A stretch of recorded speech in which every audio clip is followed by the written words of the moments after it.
buenas tardes.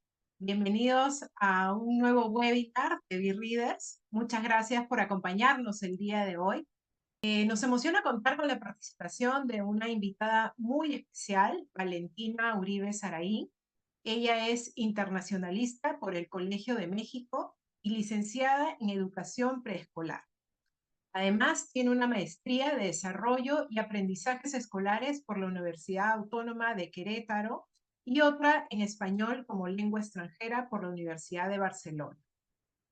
Valentina es especialista en educación y alfabetización, cofundadora de la Fundación Zorro Rojo, donde trabaja en la adquisición de la escritura de grupos infantiles en condiciones de vulnerabilidad. Hoy nos acompaña para abordar un tema fundamental: puertas cerradas, el impacto silencioso del analfabetismo infantil en la educación básica. Sin duda, una conversación clave para reflexionar sobre nuestro rol como educadores y las acciones necesarias para garantizar el derecho a leer y escribir. Bueno, una vez más, bienvenida, Valentina. Hola, muy buenas tardes a todas y a todos. Es un honor estar aquí con ustedes. Muchísimas gracias por la invitación.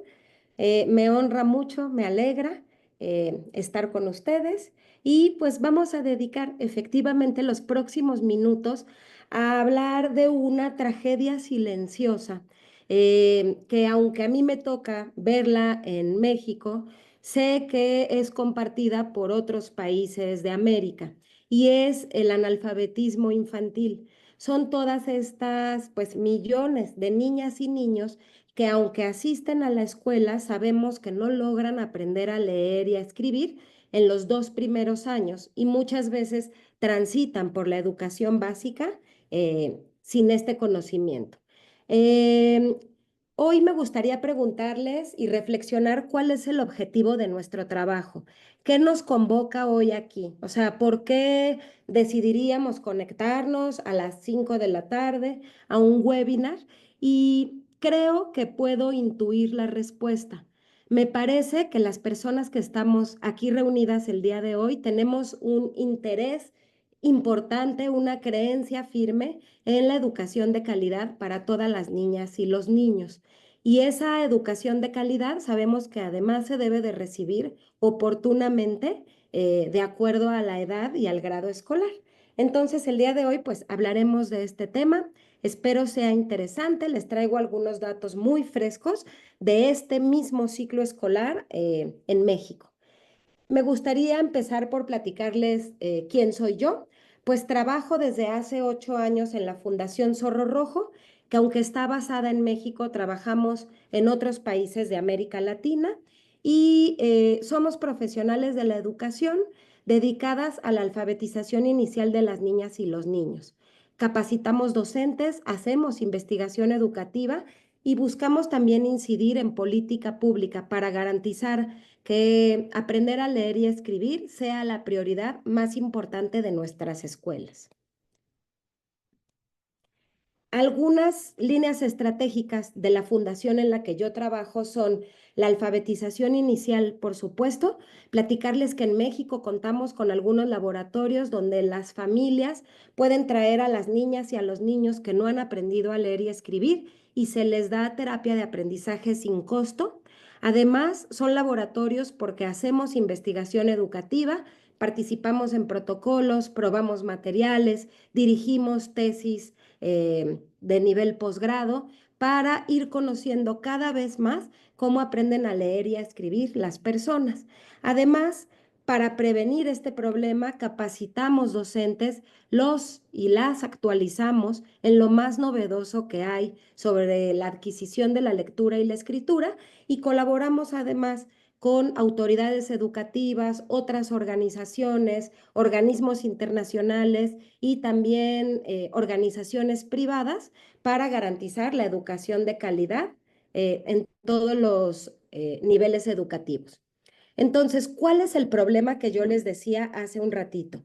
Pues que aunque hay una cobertura muy extendida de la escolaridad en nuestros países, al menos en México, y ya me platicarán ustedes en otros países cómo es, pero sé que es similar, enfrentamos un problema muy serio de eficacia en la alfabetización inicial de las niñas y los niños. Lo llamamos en México aprendizajes fundamentales, pero sé que también se llaman aprendizajes imprescindibles, las bases o los sustentos de la escolaridad, y es este proceso de aprender a leer y escribir. En México, platicarles que aunque estos datos son muy recientes y son de este ciclo escolar, sabemos que 3 de cada 10 niñas y niños en México salen de tercero de primaria, de tercer grado, sin saber leer y escribir. Muchas veces ni siquiera su nombre, ni siquiera la fecha. Esto es una tragedia porque sabemos que a partir de cuarto grado, saber leer y escribir es una condición indispensable para continuar con trayectorias académicas y también con proyectos personales de vida. Entonces, estos datos, les repito, son muy frescos, al menos en México no los teníamos, y este ciclo escolar contamos con datos de 8 de los 32 estados de la República Mexicana, y podemos decir con mucha seguridad que este es nuestro panorama. Supongo que en otros países como el Perú, Colombia, Estados Unidos, Chile, sé que en Brasil, en Argentina, probablemente tengan datos similares. Esta es una gráfica muy interesante. No puedo revelar la entidad a la cual pertenecen estos datos, pero decirles que es uno de los estados más ricos de México, y estos son los datos que tienen de alfabetización inicial de niñas y niños. Pueden ver en la parte de abajo los grados escolares. En México, la educación primaria va de primero a sexto año, y en las barras naranjas pueden ver las niñas y los niños que ya saben leer y escribir. Entonces, al iniciar primero de primaria, sabemos que en México un poco menos del 10% de las infancias llegan sabiendo leer y escribir. Esto tiene que ver con niñas y niños que cursaron preescolares completos o que asistieron a preescolares o tuvieron la fortuna de tener docentes de calidad. También tiene que ver, desde luego, con el ambiente familiar. En realidad, en México no es un requisito saber leer y escribir para ingresar a la escuela primaria. Sin embargo, los datos que nos preocupan son los que siguen. Sabemos que la mitad, más de la mitad de las niñas y los niños, el 52%, sigue, ya sabe leer y escribir, perdón, en segundo de primaria, pero la mitad, el 48%, no. Y sabemos que para tercero de primaria es el 32% de las niñas y los niños quienes están en situación de analfabetismo, y si se fijan, para quinto es el 15%, e incluso para sexto año, cuando ya se van al nivel secundario, sabemos que 11% de las infancias, al menos en México, no saben leer y escribir. ¿Cuál es, pues, el problema fundamental? Sabemos que la alfabetización es un derecho clave, indispensable para poder abrir otros derechos importantes en la vida de las personas. Decimos que en primero y segundo de primaria aprendemos a leer, pero a partir de tercero en adelante leemos para aprender. Entonces, una niña o un niño que no puede leer y escribir, pues se pierde de todas las fuentes prácticamente de conocimiento. Piensen ustedes, no puede resolver probablemente un problema de matemáticas si no lo puede leer, o no puede aprender de ciencias, o no puede hacer su tarea, no puede participar en proyectos escolares. Sabemos que el analfabetismo infantil es un problema muy, muy complejo que tiene diversas causas. ¿Cuáles son las causas que nosotras hemos encontrado o que destacan más? Sin duda, las condiciones educativas desfavorables. Sabemos que las niñas y los niños que asisten a escuelas con pocos docentes, con pocas condiciones de educabilidad, que viven en contextos muy violentos, que vienen de contextos familiares desfavorecidos, van a presentar en general más problemas para aprender a leer y escribir. Sabemos además que hay una falta de materiales importantes en nuestras escuelas y aquí decirles que los materiales digitales nos sirven muchísimo, porque a falta de materiales impresos, es verdad que los materiales digitales pueden llegar prácticamente a cualquier lugar y se han vuelto en muchos espacios no solo un complemento, sino quizás la única solución a la escasez. Entonces, sabemos que también falta capacitación y actualización en las y los docentes y sabemos como un elemento muy importante que juega en contra de la alfabetización de las niñas y los niños es el ausentismo. Sabemos que las niñas y los niños que faltan más a la escuela van a tener procesos de alfabetización más complicados y también hemos logrado documentar que cuando las niñas y los niños tienen docentes con concepciones de alfabetización muy restringidas, también van a tener problemas para tener una alfabetización en el sentido amplio más completa. Estas concepciones más restringidas quiere decir maestras y maestros que se limitan a enseñar las letras, los sonidos, las combinaciones posibles, a memorizarlas y que no utilizan la lengua escrita en su acepción más amplia, que es de lo que hablaremos más adelante. ¿Qué consecuencias tiene para las niñas y los niños? Pues las consecuencias son muy, muy negativas. No saber leer en tercero de primaria, sabemos que ahonda en brechas de desigualdad y de rezago educativo que se empieza a acumular. A continuación vamos a ver algunas de las consecuencias de este rezago educativo acumulado. Va a haber además pues un problema de exclusión. Las niñas y los niños van a excluir a aquellos que no saben leer y escribir. No quieren a menudo trabajar con ellos, participar en equipo. Muchas veces las niñas y los niños analfabetas se excluyen a sí mismos también. Ellos mismos no quieren participar, no quieren pasar al pizarrón y empiezan a tener también a veces problemas de comportamiento, de indisciplina o muchas veces de aislamiento. Entonces vamos a ver que también hay problemas emocionales importantísimos implicados en estos procesos de alfabetización. El fracaso escolar da como resultado mucha inseguridad, también problemas familiares. Sabemos que estas niñas y niños son más vulnerables a la violencia y también sabemos que está muy vinculado con la deserción escolar.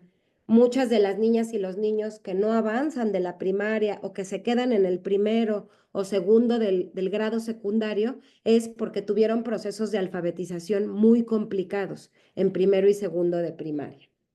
Platicarles que este dato es después de la pandemia en México. En México, 4 de 5 estudiantes de sexto grado de primaria no pudieron comprender ni interpretar un texto de longitud mediana que era acorde más o menos a tercero de primaria. O sea, sabemos que en México al menos las niñas y los niños que salen de sexto, aunque han logrado el proceso de alfabetización inicial, sabemos que tienen un grave problema en comprensión lectora. Y esto tiene que ver con lo que decía yo antes del rezago educativo acumulado, que da como resultado que en sexto, aunque tengamos a tal vez un 90% de niñas y niños que saben leer y escribir, pues sabemos que la mayoría no puede comprender ni siquiera un texto que es de tercero de primaria. Entonces, hoy vamos a hablar un poco más de cuál es el enfoque pedagógico que propone la Fundación Zorro Rojo. Y aquí me gustaría mucho ahondar en el tema y decirles que raramente hablamos de metodologías. Todas y todos hemos escuchado de una metodología muy eficiente para enseñar a leer, para enseñar en español, por ejemplo, a acentuar, a usar las mayúsculas, pero el enfoque pedagógico, imaginen que es como una sombrilla mucho más amplia. Este enfoque pedagógico trasciende cualquier método porque es una forma de concebir cómo aprendemos los seres humanos. Y en este caso está muy enfocado a la didáctica de la lengua escrita y a lo que sabemos, acorde a la investigación, que funciona muy bien cuando enseñamos a leer y a escribir. Entonces, no voy a hablar en esta ocasión de una metodología, sino de una perspectiva o de un enfoque pedagógico, que por cierto está basado en el constructivismo, en la creencia de que las personas construyen el conocimiento, que este conocimiento va a tener una parte individual muy, muy poderosa, pero también una parte social súper importante. Lo primero que les diría es que vamos a mirar a la alfabetización desde una perspectiva amplia. Fíjense que desde fines del siglo pasado, la UNESCO definió la alfabetización en el sentido amplio. Y esa es la definición con la que trabajamos todos los días en la fundación. Vamos a pensar que leer y escribir es mucho más que poder trazar letras, que poder reconocer palabras, que poder oralizar un texto fluidamente y sin errores. Vamos a pensar en que saber leer y escribir sirve para mejorar la calidad de vida de las personas. Saber leer y escribir nos ayuda a divertirnos, nos ayuda a aprender, nos ayuda a comunicarnos con nuestros seres queridos, nos ayuda a encontrar trabajo, nos ayuda a leer las rutas de los autobuses y a planear un día con nuestra familia, nos ayuda a leer un contrato de compraventa, un crédito, nos ayuda a darle la medicina y leer un medicamento para el bebé. En realidad, la lectura y la escritura se utilizan toda la vida, no nada más en los espacios escolares mientras estamos en la escuela. La educación está pensada para toda la vida y en esta concepción seguimos aprendiendo todos los días. Entonces, es una perspectiva amplia porque va a trascender un método y porque va a trascender nada más saber trazar o identificar letras en nuestro idioma. Sabemos que va a impactar positivamente nuestras decisiones de vida para siempre. Entonces, ¿qué significa desde esta perspectiva leer? Pues leer va mucho más allá de oralizar sonidos. Leemos desde que nacemos. Primero leemos los rostros que están a nuestro alrededor. Leemos las conductas de las personas que nos rodean. Leemos también los contextos. Y conforme vamos creciendo, entramos al preescolar y a la escuela, también aprendemos a leer los signos y los símbolos de nuestra cultura. Esto es la alfabetización.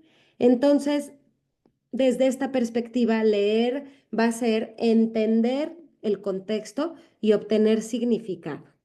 Es decir, alguien que puede oralizar fluidamente un texto, pero que no entiende absolutamente nada, desde esta perspectiva estrictamente no estaría leyendo. Para leer, tendríamos que ser capaces de extraer significado de los símbolos que están frente a nosotras y nosotros. Se apoya, vamos a ver más adelante, en un montón de factores. Se apoya en la estructura, en la macroestructura de los textos, en nuestros conocimientos del mundo, en nuestros significados culturales y vamos a ver que hay un proceso cerebral que apoya esta habilidad de poder leer signos y símbolos. El análisis de la lectura no es transparente y se logra a partir de habilidades como la observación, la comparación y el contraste. Desde que somos muy chiquititos, en la medida que estamos expuestos a más tipos de textos, podemos hacer mejores anticipaciones. Aquí les traje un texto que no está escrito en español. No sé si alguien aquí quizás hable árabe. Es una variante de árabe que se usa mucho en Egipto, este texto, y yo les preguntaría, para ustedes, este texto, ¿qué es? Sin conocer el idioma, ¿qué podrían anticipar de este texto? Dice aquí Fiorella, es una receta. Muy bien, Fiorella, y supongo Fiorella no sabe árabe, pero pudo identificar, dice María Laura, es un texto instructivo, es correcto. Y entonces yo no veo que nadie haya puesto, quizás sea un poema, quizás sea un texto médico, o sea, todos estaríamos de acuerdo en que es una receta o algo así y que es un texto que da instrucciones. Yo les preguntaría ahora, ¿cómo lo saben si no hablan el idioma? ¿Qué pistas visuales encuentran para saber que se trata de un instructivo o de una receta? ¿Ok? Por la estructura. Quizás podemos ver en la estructura que hay un título que ha de decir galletitas o panecitos o algo así. Dicen que apoya mucho la imagen, que parece pues probablemente de un postre o algo así. Y la organización del texto, como dice Ana, efectivamente, o por la forma, dice Juan José, es una receta. En nuestra cultura compartimos que las recetas en general tienen una estructura bastante definida. Hay un titular, hay una lista de ingredientes y después hay una serie de pasos numerados. Entonces, aunque no conozcamos qué dicen las letras, podemos intuir que se trata de una receta. Este mismo proceso les pasa a las niñas y a los niños cuando no han aprendido a leer y a escribir o cuando están en procesos muy iniciales. Se van a apoyar muchísimo del contexto, de la estructura, como dice Diana, de las imágenes, como dice Luz, y de todos los elementos o pistas que puedan estar a su alrededor. Por esta razón es imprescindible e importantísimo exponer a las niñas y a los niños desde los primeros años de preescolar a un montón de textos diferentes, con el objeto de que en su cerebro puedan tener ya guardadas ciertas macroestructuras y puedan hacer anticipaciones. Entonces puedan diferenciar entre una receta, una carta, una poesía, un cuento o un libro informativo, por ejemplo.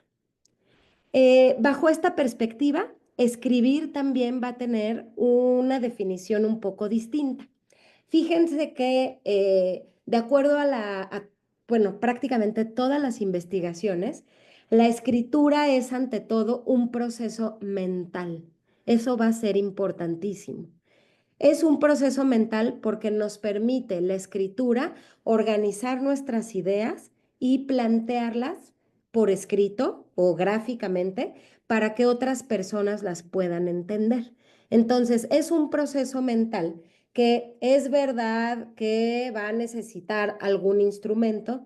Entonces, pues sí, va a ser necesario que podamos quizás sostener un lápiz y escribir con claridad o tener acceso a un teclado o a letras móviles o a un dispositivo digital, pero la verdad es que a menudo en la escuela la escritura está muy relacionada con procesos motrices.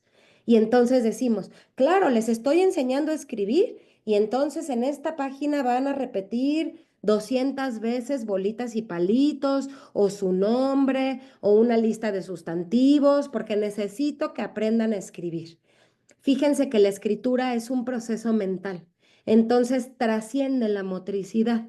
Hemos tenido muchos niños en la fundación que tienen alguna discapacidad, que no tienen la posibilidad o la capacidad muscular, el tono muscular de sostener un lápiz en la mano y sin embargo aprenden a leer y a escribir porque les acercamos otros medios para hacerlo. A veces son medios digitales, a veces son letras móviles, entonces sabemos que la escritura es un proceso mental.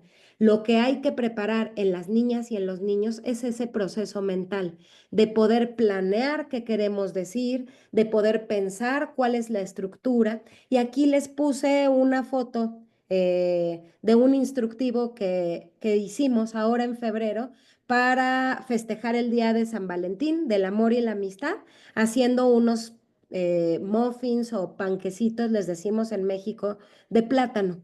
Entonces pueden ver que muchas niñas y niños en distintos niveles pudieron participar en este proyecto. Lo que ustedes ven son escrituras de niñas y niños en muchos niveles diferentes. Algunos ya trazan letras, algunos ya es legible esa letra y algunos todavía siguen escribiendo pseudoletras o garabatos. La maestra del grupo normalizó la escritura a un lado en una computadora, de tal manera que cualquiera de nosotros pueda leer ese instructivo. Entonces dice ingredientes, plátanos, harina, aceite, azúcar, instrucciones. Machaca los plátanos con un tenedor, agrega los huevos y ponle aceite. Entonces, Es verdad que para hacer este instructivo, para escribirlo, hubo un proceso de planeación muy importante con las niñas y los niños, que ante todo fue mental.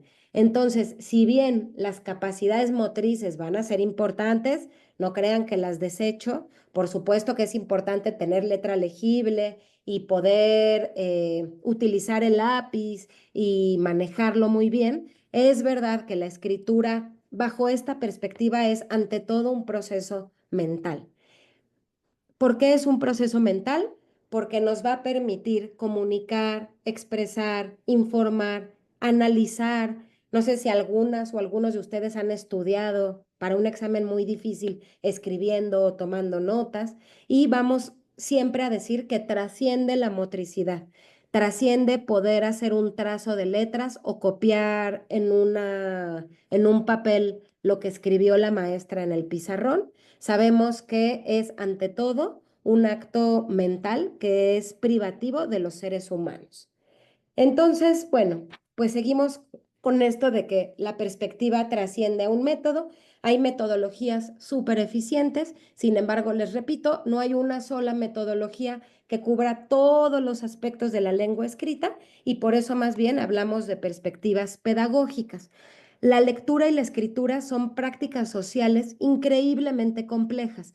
Sucede que como nosotras y nosotros somos personas adultas y hemos leído y escribido, en mi caso, pues 40 años o más tal vez, pues los tenemos normalizados y no tomamos en cuenta todo lo que se necesita y todas las capacidades cognitivas, sociales e incluso emocionales que se necesitan para poder leer.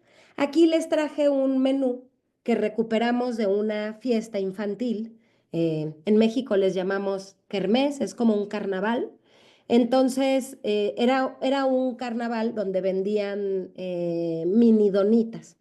Y les traigo el menú solo para que piensen qué difícil es leer un texto aparentemente muy simple o común. En este menú podemos ver que hay tres tipos de donitas. Va a cambiar el precio de las donitas y además quien las vende hace paquetes. Entonces es distinto si compro una unidad o si compro 6 donitas o si decido comprar la docena completa. Entonces quien llega a ese stand en el carnaval va a tener que ejercitar muchas funciones del lector, porque va a tener que poner en marcha muchos procesos cognitivos para decidir qué compra. Primero, pues saber cuánto dinero traemos, para qué nos alcanza, cuáles nos gustan, si es mejor tomar una oferta o no. Entonces, solo lo pongo de ejemplo para pensar que la lectura y la escritura son procesos muy, muy complejos. A veces el ejemplo que nos ponen es un contrato escrito o un tratado de física cuántica, y pues sí, desde luego es difícil de entender. Pero a mí me gustaría que abriéramos los ojos y abriéramos la perspectiva a pensar cómo hay textos que aparentemente son muy sencillos en nuestro entorno, pero que para un lector o lectora muy inicial serían complejísimos. Y este es el caso de este menú del Carnaval de las Donitas. Entonces, pues hay algunas acciones específicas que sabemos funcionan para la alfabetización inicial de las niñas y los niños. Una importantísima son los escenarios de lectura que tenemos en primera infancia. Sabemos que desde antes de nacer, en las últimas semanas de la gestación, ya tenemos formado un sistema que nos permite recibir el lenguaje. Entonces, desde que el feto está todavía en el vientre materno, en las últimas semanas, ya puede escuchar, ya está formado su sistema fonoauricular, va a ser capaz en la mayoría de los casos de producir lenguaje también, aunque se tarde todavía algunos años para eso. Sabemos además que desde la gestación los fetos pueden identificar algunos rasgos de su lengua materna, de tal manera que cuando nacen los bebés pueden saber quiénes hablan su lengua y quiénes no. Hay experimentos divinos que se hacen con unos chupones, probablemente los han visto, Se les pone un chuponcito a los recién nacidos que detecta nivel de succión y cuando el bebé está muy estimulado, succiona más. Entonces, le hablan en distintos idiomas a las pocas horas de nacer y prácticamente en todos los casos, todos los bebés que han participado en este tipo de estudios tienen mayor succión cuando se les habla en la lengua de la madre. Eso nos permite saber que hay ciertas características del lenguaje, como el tono, como la acentuación, como la combinación consonántica, por ejemplo, que los bebés desde las primeras horas de vida ya pueden identificar.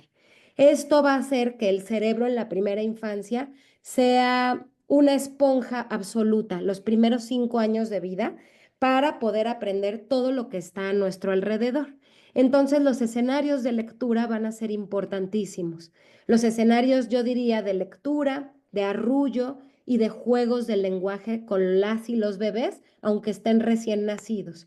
Esta práctica que tenemos muy común en América, pues de arrullar a los bebés, de cantarles, es importantísima, porque no solo tranquiliza su sistema nervioso, sino que empieza a estimular también la producción del lenguaje más adelante y familiariza muchísimo más a las niñas y a los niños con la lengua con la lengua materna o las lenguas que se hablen en su entorno.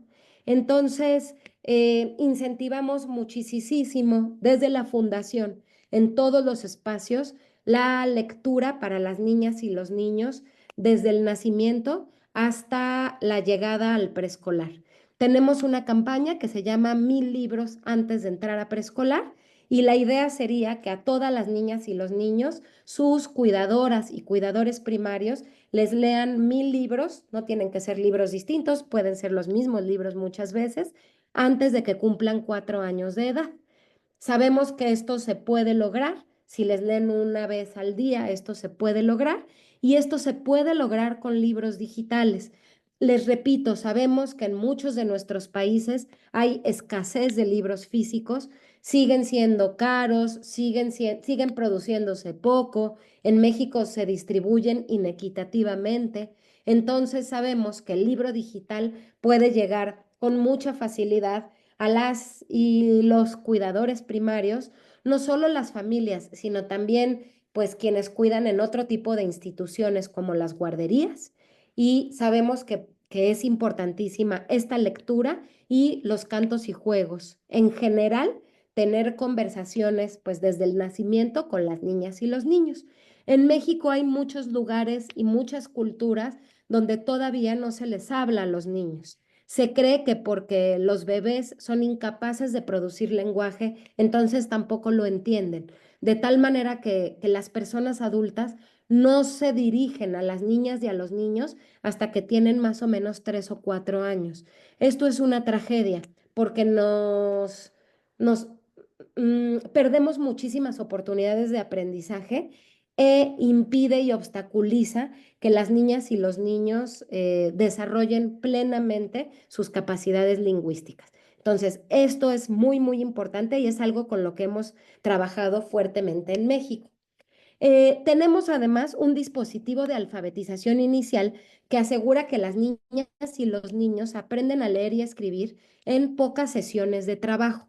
Cuando ya sabemos que tenemos estudiantes que no aprendieron a leer y escribir y están por salir de segundo de primaria o de tercero en adelante, tenemos un dispositivo muy eficiente que se trabaja en 1 hora de duración. Es verdad que no se tienen que usar exactamente estos materiales, cualquier persona lo podría replicar y ha resultado increíblemente eficiente cuando las maestras o los maestros frente a grupo, que no necesariamente tienen niñas y niños en rezago, lo aplican, sobre todo en primero y en segundo de primaria. Eh, Básicamente es así. En 1 hora de duración dividimos nuestro tiempo en periodos de 15 minutos. Al principio hacemos una bienvenida con juegos de palabras. Jugamos, por ejemplo, adivina la palabra y entonces hay que adivinar en las letras escondidas qué palabra está escrita. Jugamos también quizás bingo, jugamos memoria, hacemos juegos para que las niñas y los niños de una manera lúdica vayan construyendo referentes escritos. Después tenemos otro momento donde hay reflexión sobre el sistema y aquí es muy importante decir que hay instrucción directa. Fíjense que a diferencia de otros aprendizajes, como hablar, por ejemplo, la lengua escrita no surge espontáneamente. Nadie aprende a leer y escribir solito, aunque parezca. Siempre, siempre, siempre tiene que haber instrucción de por medio. No es una habilidad natural. Necesitamos que otras personas en nuestra cultura nos enseñen esta habilidad. Digamos que no es como hablar que cualquier persona prácticamente con cierto nivel de salud puede aprender a decir sus primeras palabras al año o a los 2 años de edad. Sabemos que aprender a leer y escribir es algo que se tiene que enseñar explícitamente. Se tiene que estar rodeado de materiales, se tiene que estar rodeado de referentes escritos. Y en estos segundos 15 minutos de leer para pensar, hay una instrucción muy explícita de cómo se forman las palabras, de cómo inician, cómo terminan, cuántas letras, cuáles son las combinaciones posibles, etcétera. Después, siempre trabajamos con algún instructivo o receta. Sabemos que las niñas y los niños en general disfrutan muchísimo seguir instrucciones para hacer, por ejemplo, una manualidad o hacer una receta sencilla. Entonces, también seguimos instrucciones escritas con ellos para trabajar algún instructivo. Y finalmente se dejan los últimos 10 minutos para la lectura de disfrute. Normalmente las personas adultas les leemos a las niñas y a los niños. También a veces se les deja explorar a ellas y a ellos algunos materiales escritos o funciona también la lectura en parejas o en equipos, siempre desde el disfrute y nunca desde la obligación. Entonces, esta intervención sistematizada de 1 hora ha probado ser muy, muy eficiente y si a alguien le interesara conocer más, pues puede ir también a las redes de Fundación Zorro Rojo, donde por cierto todos los materiales pues son gratuitos. Entonces, ¿qué nos dicen las neurociencias? Pues que la alfabetización transforma el cerebro humano. Antes de la alfabetización hay áreas del cerebro que procesan imágenes, como decíamos, procesan rostros. Yo empiezo a ubicar cuál es el rostro de mi mamá o de mi abuela. Yo ubico el rostro de mi hermano cuando quiere jugar o está bromeando. Yo ubico el rostro de mis cuidadores cuando ya se desesperaron o están enojados. Es verdad que los seres humanos estamos diseñados para encontrar significado a nuestro alrededor, pero una vez que aprendemos a leer y escribir, estas áreas del cerebro se reconfiguran para ahora identificar palabras, identificar macroestructuras textuales como la que les enseñé de la receta, para identificar estructuras lingüísticas que solo están por escrito. Entonces sabemos y está muy comprobado que el cerebro sufre transformaciones a nivel físico cuando una persona aprende a leer y escribir. Y esto detona funciones psicológicas superiores. Una persona o un niño que sabe leer y escribir puede hacer mejores anticipaciones, tiene mayor capacidad de abstracción, tiene mayor capacidad para organizar, tiene mayor capacidad, alguien que sabe escribir tiene mayor capacidad para organizar sus ideas y su mente. Entonces, pues los beneficios son enormes. Sabemos que también van a ser muy importantes las prácticas de lectura y escritura en comunidad. Sabemos que quienes aprenden a leer y escribir es porque tienen modelos cercanos que lo hacen, tienen personas que les leen, tienen personas que escriben delante de ellos y se les permite leer y escribir, aun cuando todavía no lo hagan de forma convencional. Mamá les permite participar, por ejemplo, en la lista para ir a la compra, aunque todavía no escriban de forma convencional. Se permite firmar dibujos, hacer recados para la familia, se permite también explorar libros, leer las imágenes de una historia, narrar. Entonces, todo esto se construye en comunidad. Eso nos permite adquirir vocabulario que va a ser indispensable para poder tener comprensión lectora en 6.º año Y repito, el aprendizaje no es espontáneo, requiere de la instrucción de nosotras, las y los maestros. Y algo que yo diría para terminar es que nuestra enseñanza debe adaptarse a los procesos de aprendizaje de las niñas y los niños. Las niñas y los niños no van a la escuela a tratar de entender lo que queremos decir los adultos. Más bien es trabajo de los adultos conocer con mucha seriedad y profesionalismo cuáles son los procesos evolutivos que tienen las infancias para aprender a leer y a escribir y entonces hacer planeaciones que vayan acorde al aprendizaje de las niñas y los niños. Entonces, si tienen dudas, preguntas, con mucho gusto las puedo leer en el chat. Y pues agradezco muchísimo la invitación. Ha sido un placer estar hoy con ustedes. Ahí hay una pregunta, Sí. Valentina, me parece. Preguntan, en el caso de un estudiante de nivel secundaria que tiene muchas dificultades para leer, especialmente comprender, ¿qué estrategias se podrían utilizar? Fíjense que lo que hemos logrado comprobar es que no importa la edad de las personas. Realmente el proceso de aprender a leer y escribir es el mismo en un niño de 6 años que en uno de 14 o en una señora de 68. Es realmente lo mismo. Partimos siempre de la construcción de referentes escritos, partimos mucho de la reflexión más que de la memorización. Y es muy importante que todas las actividades que propongamos sean acorde al contexto de las personas con las que vamos a trabajar. A menudo hay materiales muy, muy bonitos para alfabetización de primero de primaria, pero que serían inadecuados para un joven de 12 años. Y que además lo haríamos sentir muy mal poniéndole ejercicios que están destinados para un chiquito de 6 años. Entonces, yo diría que para trabajar comprensión, la única manera es leyendo. Se aprende a leer leyendo, se aprende a escribir escribiendo. Entonces, tiene que haber un acompañamiento muy, muy cercano de las y los docentes. Y a veces decimos, bueno, como va en séptimo o va en octavo, tendría que tener este nivel. Sin embargo, puede ser que nos encontremos con sorpresas y veamos jóvenes que aunque están en octavo o en noveno, tienen un nivel de alfabetización de segundo o tercero de primaria. Entonces, lo que toca ahí es brindar muchas más ayudas. Puede ser que funcione leer textos más simples con ellos, con mucho acompañamiento y explicitando qué hacemos nosotras y nosotros para entender, regresarnos, hacer algunas preguntas, cerciorarnos de que van entendiendo y acompañar. Repito, no desde el nivel educativo en el que enseñamos, sino desde el nivel real en el que se encuentran nuestras estudiantes. Preguntan acá, ¿cómo se proyecta la tasa de alfabetización para los próximos 3 años? Karen, estamos esperando que al menos en México la situación mejore dramáticamente.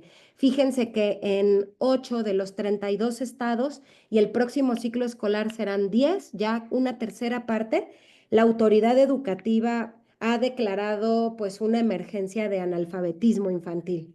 Entonces, eso es muy importante porque pues la escuela está reconociendo que ha fracasado en su principal función, que es enseñar a leer y escribir, de tal manera que esa es la mejor manera de mejorar. Cuando la escuela reconoce que no está haciendo bien su trabajo, cuando la autoridad reconoce que las escuelas no están dando el servicio de calidad que se espera, es cuando podemos mejorar. Así que yo esperaría que en los próximos años mejore muchísimo esta tasa de analfabetismo infantil. ¿Qué estrategia recomienda trabajar con niños de primaria entre 6 y 11 años que presentan dificultades en el proceso de lectura? Y más si este es un niño neurodiverso. Fíjense que con el tema de las neurodivergencias, lo que hemos logrado constatar es que el proceso de alfabetización evolutivamente, les repito, es el mismo. Lo que va a suceder con algunas infancias es que tarda mucho más. O sea, normalmente si nos tardáramos 3 o 4 meses en alfabetizar a un niño, quizás si éste tiene alguna neurodivergencia nos tardemos un año o año y medio. Pero es verdad que también se trabaja desde la reflexión. Quizás hay algunos aprendizajes que deben hacerse más explícitos, pero trabajamos siempre desde la reflexión, desde que las niñas y los niños puedan integrar lo que van viendo a su alrededor y lo puedan hacer suyo a través de un proceso muy importante cognitivo. Dice aquí también, dice Aarón, que a qué nos referimos con la construcción de referentes. Muchas gracias, Aarón. Los referentes son las primeras pistas con las que vamos a aprender a leer y escribir. Estos primeros referentes normalmente es nuestro nombre. El nombre de cada persona o de cada niño va a ser un referente importantísimo. Entonces, siempre se parte de la escritura y del aprendizaje del nombre propio. También funcionan los nombres de otros seres queridos, por ejemplo, la familia, los primos, las mascotas, los mejores amigos. Normalmente lo que hacemos, Aarón, son algunas tarjetas con los nombres escritos de las personas y primero se los enseñamos a las niñas y a los niños y luego ellos los van reconociendo. Se puede hacer lo mismo con animales o con colores y lo que pasa es que cuando las niñas y los niños quieren escribir otro nombre, pueden evocar el nombre de la persona. Por ejemplo, si yo quiero escribir loro, puedo acordarme que la letra de mi madre, que se llama Laura, me funciona. Entonces, las niñas y los niños empiezan a evocar referentes y tienen algunas anclas o, sí, o pistas que tienen ya muy aseguradas para saber que hay estabilidad en la escritura y que los nombres siempre se escriben igual, de tal manera que eso nos permite empezar a aprender a leer y escribir. ¿Cómo podríamos motivar a los padres para involucrarse? Yo creo que es muy, muy importante hacerlo desde la paciencia, desde el amor y compartir cosas que funcionan realmente. ¿Qué funciona? Funciona leerles a las niñas y a los niños. Funciona jugar con ellos y con ellas juegos de lenguaje. Funciona muchísimo hacerlos partícipes de actos de lectura y escritura en casa, dejarles escribir, aunque escriban todavía mal o de una forma que no es convencional, permitirles tener muchos intentos, acompañar desde el amor, jamás desde la violencia ni desde la desesperación. Creo que es muy, muy importante contar con pues con estos apoyos de las familias. Y pues creo sería todo de mi parte. Agradecerles muchísimo y pues si nos escriben mediante redes sociales con sus dudas, también les podemos contestar. Y si quisieran ahondar en alguno de los temas, en las estrategias, en esta construcción de referentes, con mucho gusto. Bueno, Valentina, muchísimas gracias por tu participación. Realmente has compartido información muy, muy valiosa. Bueno, hemos llegado ya al final de esta sesión. Muchísimas gracias a todos por participar. Estoy segura pues que esta sesión ha sido una fuente de aprendizaje para todos los que se han unido el día de hoy. Así que muchas gracias nuevamente por su participación y compromiso con la educación.